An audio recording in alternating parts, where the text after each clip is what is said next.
Bienvenue sur Livre à toi, le podcast qui déclenche l'envie d'être soi-même. Je suis Flo, entrepreneuse depuis 2021, passionnée d'organisation et de connaissance de soi. Ici, on en parle, mais pas seulement. Chaque semaine, seule ou accompagnée de mes invités, je t'accompagne à créer ta propre liberté et ne plus subir tes journées. Je souhaite que tu puisses avoir toutes les clés en main pour vivre dans le plaisir et la sérénité au quotidien. Je t'invite à t'abonner dès maintenant pour ne pas manquer les prochains épisodes. Hello, bienvenue dans ce nouvel épisode de Livre à toi.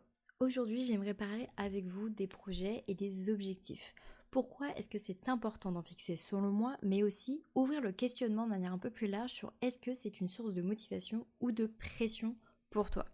Comment éviter de tomber dans ce piège du toujours plus et des objectifs qui nous détruisent plus qu'ils nous font grandir. C'est vraiment les questions que je me pose un peu en ce moment, donc c'est pour ça que j'ai eu envie de faire cet épisode.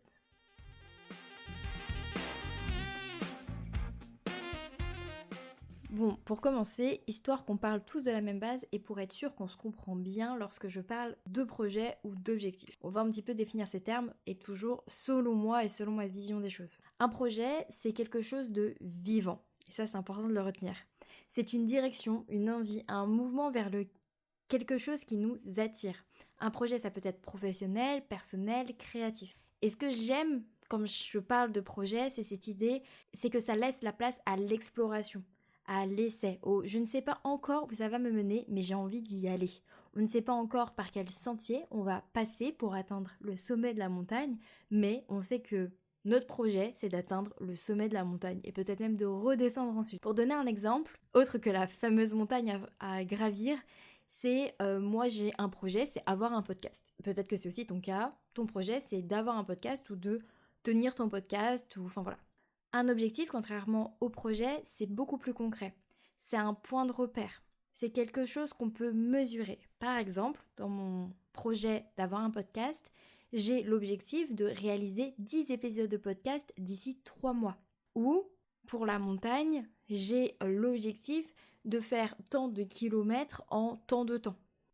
Et si on veut aller un petit peu plus loin, histoire vraiment qu'on parle la même langue, dans les objectifs, il y a les étapes. Ce sont des balises qui te permettent de savoir que tu avances, un peu des sous-objectifs.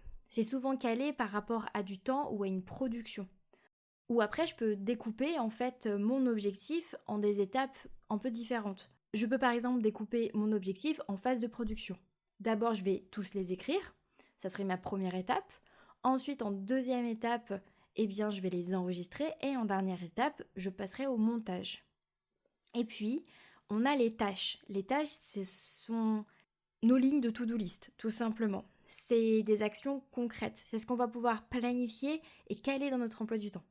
Bon voilà, comme ça, quand je parlerai ici de projet, d'objectifs ou de tâches, tu sauras de quoi je veux parler. C'est vraiment ma façon de découper la gestion de projet depuis des années. C'est aussi ma manière d'expliquer, selon moi, un projet. Et vraiment, selon moi, c'est l'une des meilleures façons d'avancer vers ses objectifs et dans ses projets, c'est déjà de savoir ce que c'est qu'un projet, la gestion de projet. C'est vraiment ce qui permet de réussir ce qu'on a envie de réussir. Et si tu as envie d'aller un petit peu plus loin sur la gestion de projet et la manière de s'organiser pour arriver au bout d'un projet sans être sur les rotules, j'ai prévu de faire un épisode à ce sujet prochainement. Même si on va quand même pas mal l'aborder ici, on ira un petit peu plus dans le détail du concret, comment est-ce qu'on s'organise pour réussir notre projet.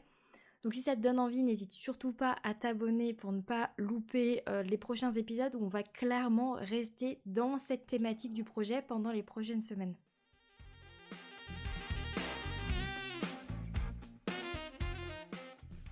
Donc comme je le disais, selon moi, il n'y a pas mieux que les projets pour structurer ses envies, ses besoins et surtout avancer. Personnellement, j'ai besoin de me lancer dans des projets depuis toujours, d'en mener, de participer, d'en proposer, d'en imaginer, d'en débuter. Je commence même sans aller au bout parfois. J'ai besoin de tester, de les arrêter et de revenir dessus ou pas. Je classe ma vie en projet. Genre, c'est vraiment ma façon de vivre ma vie. C'est d'avoir plein de projets, les uns à côté des autres, en décalage. C'est comme ça que j'avance depuis, je pense, très très longtemps. Et peut-être même avant que je comprenne ce que c'était qu'un projet, j'avançais déjà comme ça puisque je montais plein de projets dans mon enfance, plein de choses que j'avais envie de réaliser et je montais des projets en fait. Tous les rêves que j'ai ou que j'ai eus, je les ai toujours découpés en projets afin de passer du rêve à la réalité. Et même des rêves que j'ai pour dans 10 ans, eh bien aujourd'hui, j'ai déjà le projet en tête. Et je sais déjà que je mets certaines briques en place pour pouvoir réaliser ce rêve. Chaque projet, ça me permet de garder une ligne directrice, de savoir exactement où je vais et pourquoi je me lève le matin. C'est vraiment ma façon à moi de fonctionner. Je ne dis pas que ça me permet de tout faire facilement, loin de là. Ça serait trop facile d'avoir ce discours parce que c'est pas du tout le cas. Mais c'est vraiment comme ça que je fonctionne. Sans projet, en fait, je saurais pas où je vais et pourquoi je le fais et je serais totalement perdue. Et j'ai même vraiment beaucoup de mal à me mettre à la place des personnes qui n'ont pas de projet, qui n'ont rien en cours. J'ai vraiment du mal à me mettre à leur place et à comprendre en fait. Parce que vraiment, je ne fonctionne tellement pas comme ça. Mais du coup, ça veut pas dire que c'est indispensable d'avoir des projets, c'est vraiment juste ma manière à moi de fonctionner, c'est ce dont je parle là maintenant. Mais pour les personnes qui sont comme moi et qui aiment mettre en place des projets et qui ont besoin de ça et que c'est leur façon de fonctionner, cet épisode il est pour vous. Et pour les personnes qui aimeraient pouvoir réussir leur projet, qui galèrent vraiment à avancer dans leur projet, qui ont l'impression que ça ne fonctionne pas de mettre en place des projets, cet épisode il est aussi pour vous. Enfin bref, je me considère un petit peu comme une project addict, mais j'ai par contre dû vraiment apprendre à mes dépens parfois à repérer quand c'est la motivation qui me porte ou quand c'est la pression qui me pousse, voire elle me fait tomber.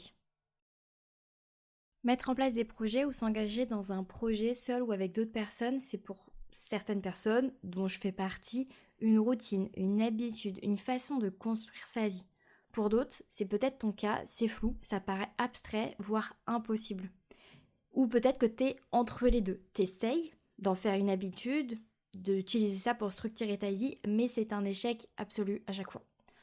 Et donc peut-être que pour toi, les projets restent au stade de projet. Ce sont des montagnes que tu regardes d'en bas et que tu n'oses jamais gravir. Tu vas jamais y aller.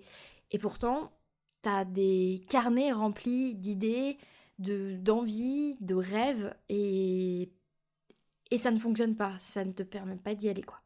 Et puis peut-être que pour d'autres, lorsque tu débutes un projet, lorsque tu te lances, c'est hyper excitant. C'est nouveau, c'est drivant, donc t'y vas, t'es à fond.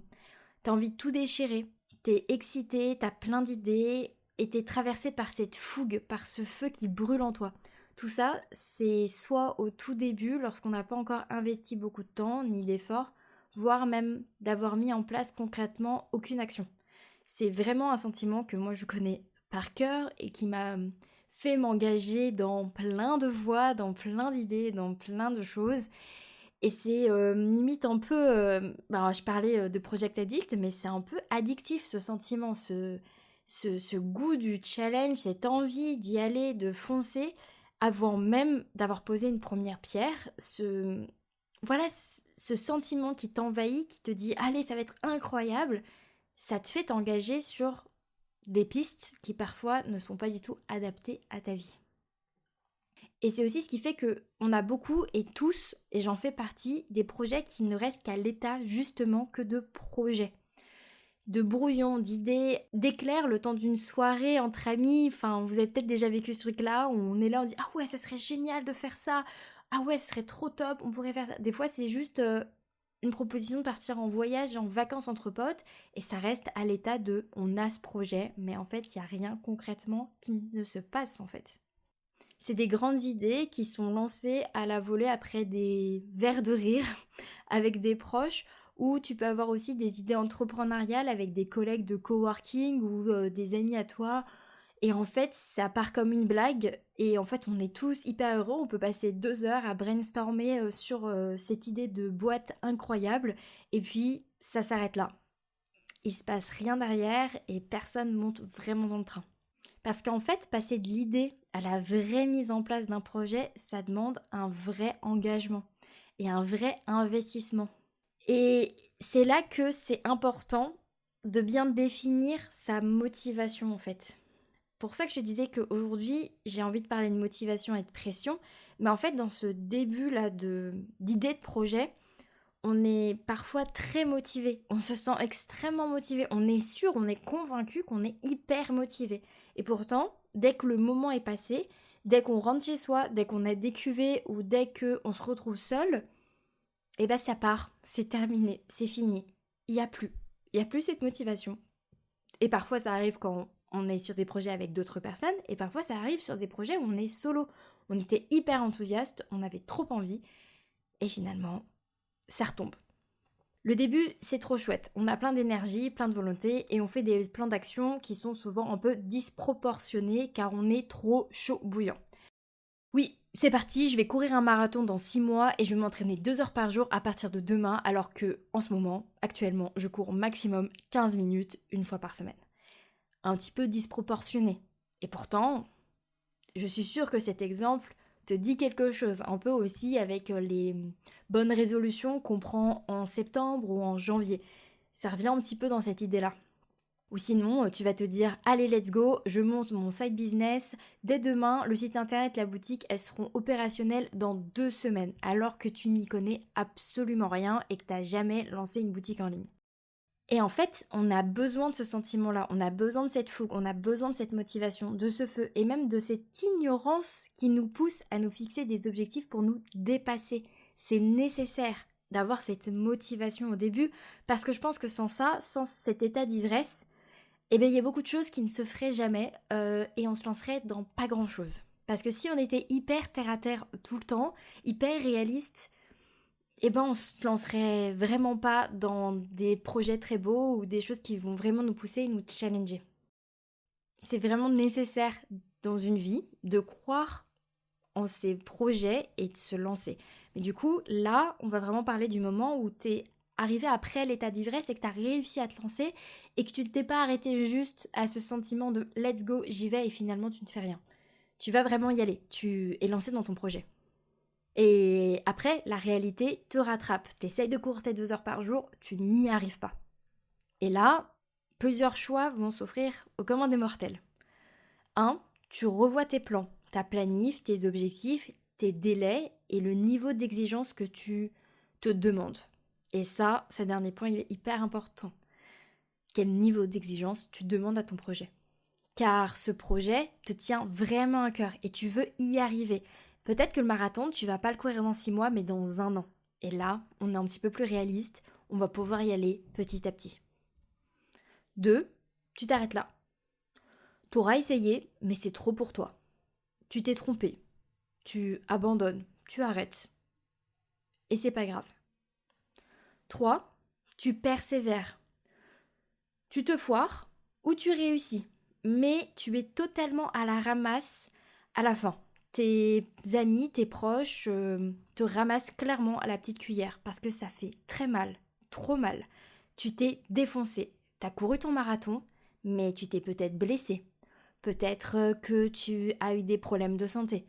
Tu y allais trop fort, trop vite, trop loin, c'était pas adapté. Mais tu l'as fait. Et ça a fait très mal. Et la plupart du temps, pendant tout ton chemin vers ce marathon, eh ben, tu détestais ça. Tu détestais aller courir, tu détestais cet objectif et cet engagement que tu t'étais fixé et c'était nul. Mais vraiment nul. Et au final, quand tu arrives au bout, eh ben, tu récoltes pas les bénéfices parce que tu dois ramasser les pots cassés. Il y a 2 semaines, dans l'épisode de podcast qui s'appelle Quand l'organisation fait mal, je te parle justement de l'effort dans l'orga. Et du fait de faire la différence entre le moment où l'effort te rend service et t'apporte du bénéfice. Et lorsqu'il devient une douleur et qu'il est juste là pour te faire encore plus souffrir. On revient en fait un petit peu sur cette idée-là, que je continue à développer dans cet épisode. Mais c'est que avec les projets, c'est similaire. Tu peux avoir un projet que tu adores, qui fait partie de ton chemin de vie. Tu le sais, tu le sens, tu veux arriver jusqu'au bout. Le porter sur tes épaules, et pourtant tu n'as plus du tout de motivation pour ce projet. Tu vis juste sous la pression de ton engagement, sous la pression d'y arriver coûte que coûte. Et il y a plusieurs signes que la motivation s'est transformée en pression, que c'est plus du tout quelque chose de sain pour toi.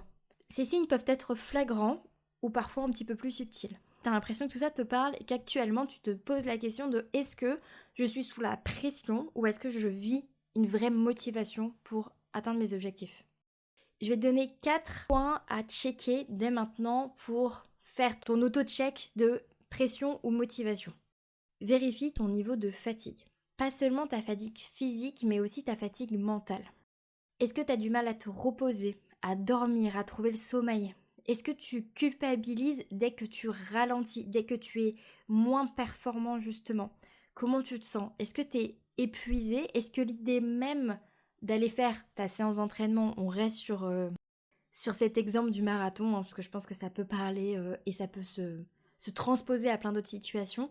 Est-ce que lorsque tu termines ta séance d'entraînement, tu es vraiment au bout du bout et que tu te dis, mon corps, je suis arrivée à sa limite en fait. C'est normal de se pousser physiquement lorsqu'on a un objectif physique, je dis pas le contraire. Faut garder la nuance, on va dire. Mais est-ce que tu arrives à récupérer? Est-ce que tes muscles récupèrent? Est-ce que ton corps récupère? Est-ce que tu arrives à bien dormir, etc. Donc, quelle est ta fatigue par rapport à ta vie quotidienne vis-à-vis de cet objectif? Est-ce que cet objectif t'empêche d'avoir de l'énergie pour le reste de ta vie? Ça, c'est hyper important. Ou est-ce que ça prend toute la place, ça prend toute ton énergie?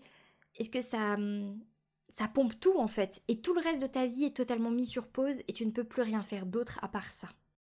Donc ça, c'était pour le premier point. Deuxième point, est-ce que tu vis peut-être une perte de plaisir? Ce qui au début te nourrissait devient une obligation.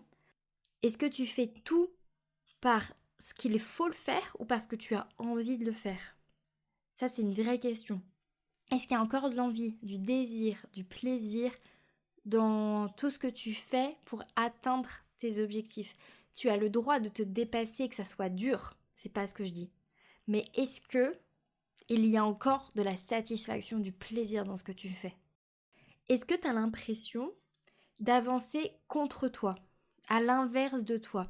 Si on a l'impression de vivre, de ressentir réellement une tension, une pression à l'intérieur de toi, que tout ce que tu mets en place pour atteindre tes objectifs, ça te demande vraiment limite de tourner la tête, de tourner les yeux, t'arrives pas à te regarder, t'arrives pas à être en accord avec ce que tu fais. Tu avances vraiment contre toi-même. Tu sens que tu te pousses plutôt que tu te portes. Parfois même ton corps te le montre. T'as des maux de ventre, tu te sens agité. On revient sur la perte de sommeil ou le fait que tes nuits ne te revitalisent plus. Est-ce que tu rumines pas mal? Est-ce que t'es pas bien, quoi? Est-ce que tu te sens constamment coupable ou dans une culpabilité qui est toujours présente dès qu'on parle de ce projet? Est-ce que à chaque fois que tu vas louper peut-être une session d'entraînement, même si c'est pas régulier, que c'est juste de temps en temps, ou que par exemple tu t'es fait mal et donc que tu t'en veux énormément parce que tu vas pas pouvoir aller courir ce soir, etc. Est-ce que vraiment cette culpabilité, elle est hyper présente et elle te fait mal et elle te dégoûte, elle te rend pas bien, quoi? Est-ce que tu te juges dans cette question de que tu n'en fais pas assez bien, pas assez vite? Est-ce que tu te compares beaucoup aux autres? Et tu oublies vraiment, totalement, pourquoi tu as commencé. Tu es juste dans cette culpabilité de tu dois continuer. C'était un peu mes 4 points que j'ai envie que tu essayes d'auto-checker. Tu peux peut-être en avoir un sur les 4 et que ça peut se réguler. Tu peux peut-être en avoir 2 et pareil, revoir un petit peu ta façon de fonctionner, ta façon d'atteindre ton objectif et peut-être que ça pourra aller mieux également. Et tu peux avoir les 4 sur 4, tu t'es reconnu dans tout. Et là, je t'invite vraiment à te demander pourquoi est-ce que tu ressens ça? Ou est-ce que ça part en cacahuète, concrètement? Et je sais, par expérience, encore une fois, que tu peux continuer comme ça longtemps, en pensant juste que tu manques de discipline, de motivation, alors qu'en réalité, c'est le système tout autour de ton projet qui ne te correspond pas du tout. Je te parle tout le temps d'un système d'organisation qui te correspond. Et voilà, on est encore dans ce même sujet. Est-ce que la manière dont tu mènes ton projet te convient? C'est pas que t'as plus du tout envie de mener ton projet à bien, c'est que peut-être maintenant tu l'as chargé de beaucoup d'attentes, beaucoup de déceptions, beaucoup de difficultés et que justement tu retrouves plus le pourquoi tu t'es lancé de base et que le chemin, il n'a rien du tout d'agréable. Il n'a rien du tout de satisfaisant. Et ça, on n'en veut pas, quoi. C'est important, selon moi, que le chemin soit également un plaisir. Et oui, tu feras des sacrifices. Et oui, il y aura des moments où ce sera plus compliqué. Et oui, tu devras te pousser, sortir de ta zone de confort, aller chercher de la difficulté. Mais si à côté, la balance est bonne, par rapport à la satisfaction et plaisir que tu vas pouvoir en ressortir, il n'y a pas de problème.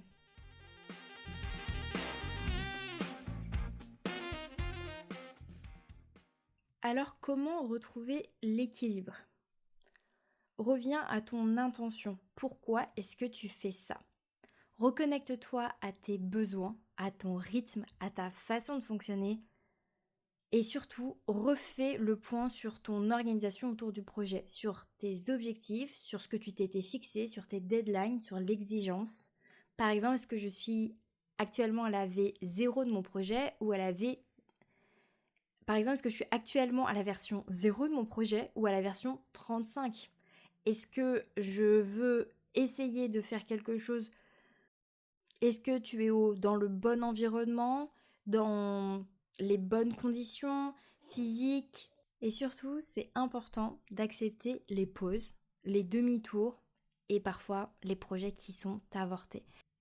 Tout dépend de ta situation. Et là, vraiment, je ne peux pas te dire à ta place. C'est vraiment à toi de faire ce bilan avec toi-même et de vraiment trouver la bonne balance, le bon équilibre selon ta vie, tes besoins et peut-être tes priorités qui ont changé. Si par exemple, toujours je garde cet exemple du marathon.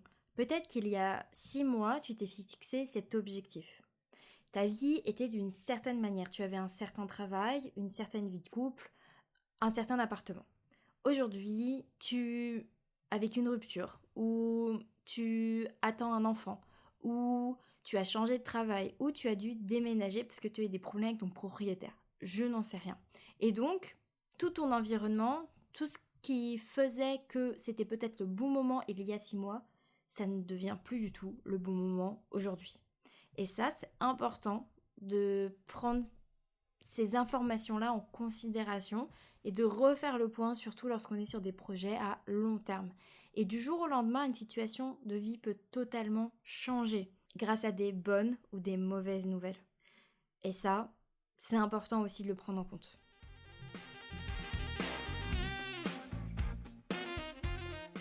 Je te le disais dans l'introduction, mais je me pose pas mal de questions autour justement de l'organisation, de la discipline, des projets, de la motivation, de la pression, de ce qui nous aide, de ce qui nous aide plus, de ce qui est bon, de ce qui n'est pas bon. Bien sûr, tout est différent d'une personne à une autre. Et je remets aussi parfois en cause des choses que j'ai dites il y a 1, 2 ou 3 ans dans ce podcast ou ailleurs, dans mes réflexions, dans ma façon de voir les choses. Il y a des pensées que j'avais il y a quelque temps que je n'ai plus. Et ça, c'est important, je pense, d'en parler, de changer son discours lorsque le discours a changé, et d'apporter aussi de la nuance. Si j'ai envie de faire cet épisode, c'est parce que je me suis posé concrètement cette question avec moi-même. Est-ce que mes projets m'apportent de la motivation ou est-ce qu'ils m'apportent de la pression ? Est-ce qu'ils sont sains pour moi ?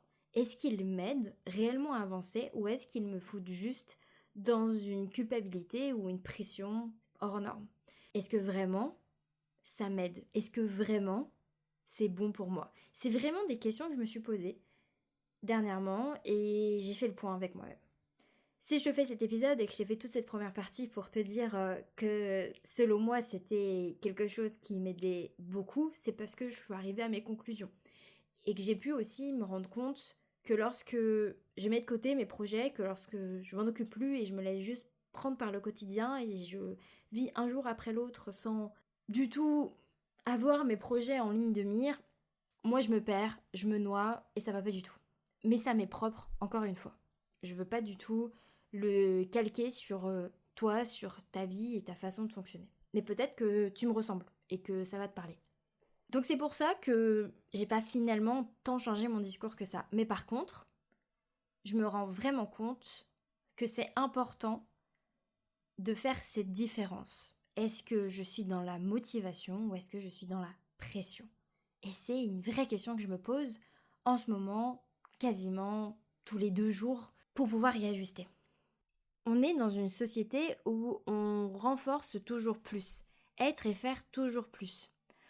Et même s'il y a des courants qui viennent dire un peu le contraire, dont je fais un peu partie, ou pas, peut-être que c'est pas du tout le sentiment que t'as quand t'écoutes mes épisodes, parce que le développement personnel, c'est pas du tout un reste, puisque selon moi, il pousse à ce toujours plus. Et c'est pour ça que j'aime pas du tout parler de développement personnel sur ce podcast, et que je parle tout le temps de connaissance de soi. D'apprendre à se connaître pour faire et être comme on est en fait, tout simplement. Parce que on a tous tendance à vouloir passer d'un objectif à un autre. Je m'inclus totalement dedans. Parce que je suis addict au projet, donc j'ai toujours envie de passer à la suite. Je n'arrive pas du tout à m'imaginer une vie où j'aurais juste un travail classique, plutôt très exécutant, sans projet interne à mener, dans le salariat par exemple. Sans mener à côté aucun autre projet dans ma vie. Ça peut être associatif ou juste entrepreneurial ou peu importe. Si j'avais un travail comme ça et qu'à côté j'avais que du loisir, je me ferais chier. Je m'ennuierais totalement et je manquerais totalement de stimulation. Et je connais des personnes qui s'épanouissent sans mener de front des projets, comme je le fais. Ça, j'en connais plusieurs, un tas même. Mais je me rends compte que je ne connais personne qui n'a pas d'objectifs, voire de tout petits objectifs, même des rêves qu'il souhaite accomplir. Je connais personne, je n'ai jamais rencontré de personnes qui n'ont même pas un rêve ou une grosse envie de quelque chose qu'ils souhaitent accomplir. Alors oui, certaines de ces personnes, elles ne font absolument rien pour les accomplir. Et ça, je suis d'accord, il y en a plein. Et ça, moi, j'ai du mal à comprendre. Mais chacun vit sa vie comme il en a envie. Et si, pour eux, leur manière justement de se sentir bien, c'est de ne pas toucher à ce rêve, d'attendre le bon moment ou de le garder comme rêve, ça leur appartient. Mais ça n'empêche qu'ils ont quand même ces rêves, ces envies, ces objectifs. Ils ne sont pas uniquement dans le contentement de ce qu'ils ont aujourd'hui.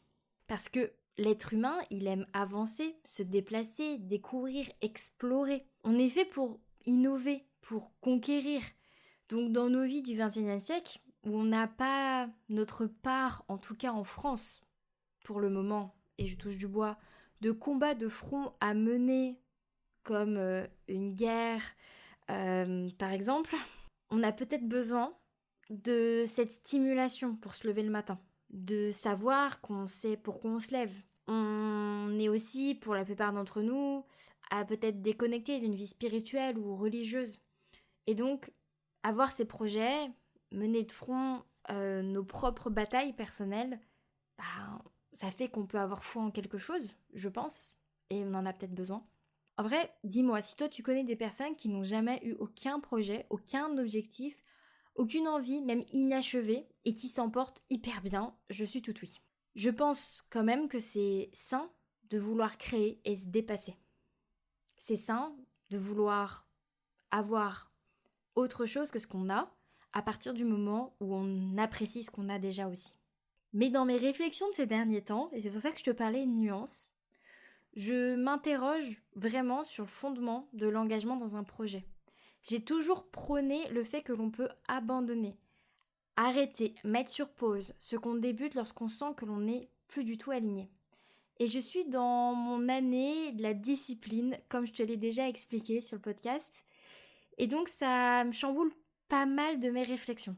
Je pense toujours que ce n'est pas utile de s'obstiner dans un projet qui nous met la pression, comme je te l'ai expliqué dans la première partie de cet épisode. Mais je pense aussi que c'est important de persévérer, tant que l'on sait au fond de nous qu'on est sur le bon chemin. Mais vraiment, en prenant le temps de remettre en question et de s'imaginer ne plus du tout obtenir ce que tous ces efforts qu'on a déjà mis en place nous apporteront à terme en fait, ou les efforts qu'on va mettre en place. Pour éviter justement d'abandonner trop rapidement et de le regretter ensuite. Et encore une fois, je parle par expérience. J'ai vraiment envie de plus nuancer mon propos en te disant que oui, c'est important que tu sois vraiment motivé, que le projet te stimule et te fasse du bien tout le long du chemin.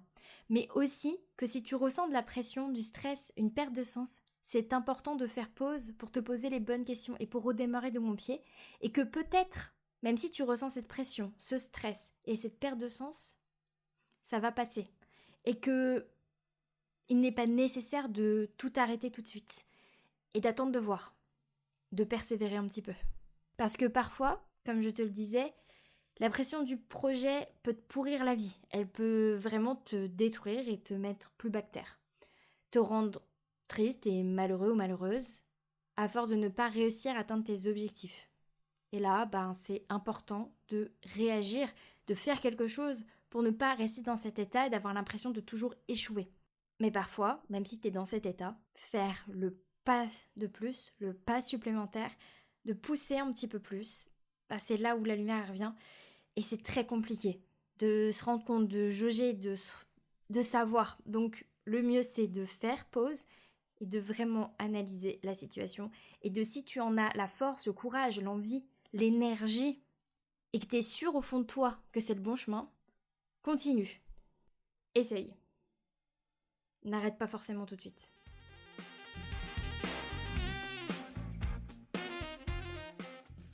Pour conclure cet épisode où il y a une première partie, une deuxième partie un peu différente, même le ton, j'ai senti que même dans ma voix, ma façon de poser les choses, c'était un peu différent. Parce que je suis peut-être encore un peu fébrile sur ces réflexions et je trouve ça bien aussi de les partager telles quelles. Je t'encourage vraiment à te demander, est-ce que ton projet actuel te nourrit ou il t'épuise ? Et s'il t'épuise, comment est-ce que tu pourrais faire en sorte qu'il ne t'épuise plus ?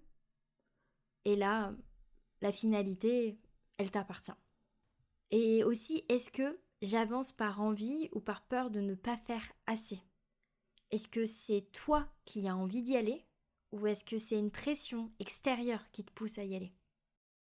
Si la motivation, elle te manque, mais que tu tiens vraiment à réaliser ce projet, ou que ce qui te manque, c'est une bonne façon de planifier, de t'organiser, mais tu ne sais pas encore comment faire, comment te booster pour y arriver, eh bien, c'est le sujet des prochaines semaines sur le podcast. Donc, n'hésite surtout pas à t'abonner et à suivre Libre à toi. Et moi, je suis curieuse de connaître tes projets du moment, ce vers quoi tu as envie de te tourner. Qu'est-ce qui te prend le plus de temps en ce moment ? Où est-ce que tu mets tes efforts ?